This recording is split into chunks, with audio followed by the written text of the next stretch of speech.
சரி, இத பாருங்க. ஒரு முக்கோணம் ஒன்றுட சரி, ஒரு முக்கோணம் ஒன்றை பத்தி நாங்க என்னென்ன பாத்திக்கிறோம். முக்கோணம் ஒன்றோட உள்ளுக்குள்ள 3 கோணத்தையும் கூட்டினா 180 பாகை வரணும். இது 1வது பார்த்தோம் நாங்க முக்கோணத்துல.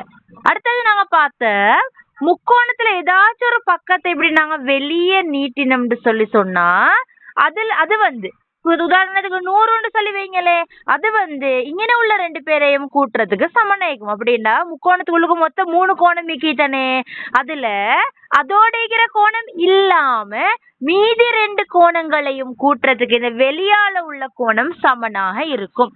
முக்கோணத்துல உள்ளுக்கு 3 கோணம் மீக்குது, அதுல அதோட உள்ளுக்குள்ள கோணம் இல்லாம மீதி உள்ள 2 கோணத்தை கூட்டுறது இங்க வெளியால உள்ள கோணத்துக்கு சமனாக இருக்கும். அது பாத்திக்கிறோம். அடுத்து வேற என்ன பாத்திக்கிறோம் முக்கோணம் பத்தி. முக்கோணம் ஒன்றுட சரியா 2 பக்கங்கள் சமன்டா இதுக்கு எதிரா வர இந்த 2 கோணமும் சமன். அப்படின்னா இவர் எக்ஸ்டா இவரு எக்ஸ் விளங்குச்சா. அப்படியே அது பாத்திக்கிறோம். அடுத்து நேர்கோடு ஒன்று 180 பாகை என்று சொல்லி பாத்திக்கிறோம். அதுகளை வச்சு கொண்டுதான் இங்க உள்ள கணக்குகளை நீங்க என்ன செய்யணும். பாப்போம். ஒன்னாவதுல என்னத்தையும் வச்சுக்கிறான்.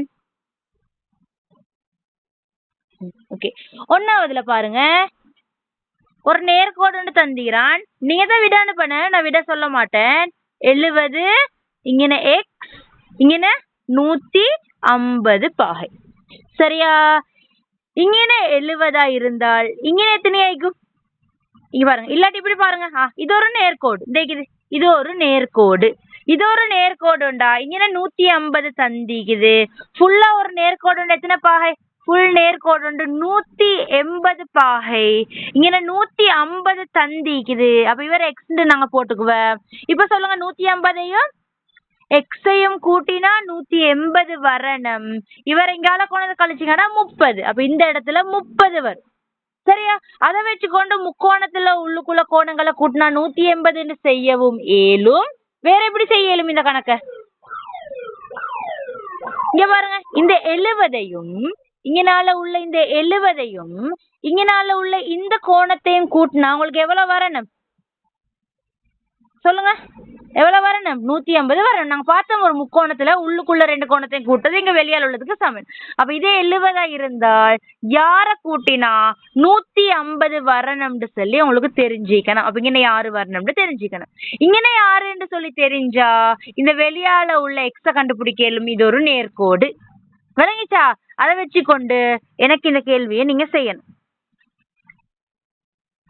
சரி, நான் இந்த கேள்விக்கு விடைய சொல்றேன். நீங்க இத மாதிரி இன்னொரு கேள்வி ஒன்னையும் தாரன்னு செய்யுங்க.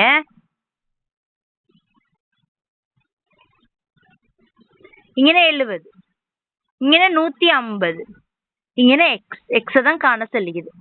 இதே 70 இருந்தால் இது எவ்வளவு வைக்கும்? ஏண்டா இவரையும் கூட்டினா 150 வரணும். நான் இங்க ஒரு வைன்னு சொல்லி போட்டு வைக்கிறேன்னு. வையையும் 70ஐயும் கூட்டினா 150 வரணும். அதுல இருந்து வைய கண்டிங்கன்னு சொன்னா எவ்வளவு வை? 80 பாகை. வை 80 பாகை. அப்ப இந்த இடத்துல 80 பாகை. இப்ப நீங்க சொல்லுங்க, இந்த இடம் 80 இருந்தால் இந்த எக்ஸ் எவ்வளவாக இருக்கும்? இவர் 80ன்னா எக்ஸ் எவ்வளவு? ஒரு நேர்கோடு உண்டு 180 பாகை. அப்ப இவர் 80 இந்த எக்ஸ் எவ்வளவு வைக்கும்? 100 இருக்கும். விளங்கிச்சா? அப்படி செய்யணும். ஒன்னாவது கூட்டினா இவருக்கு சமன்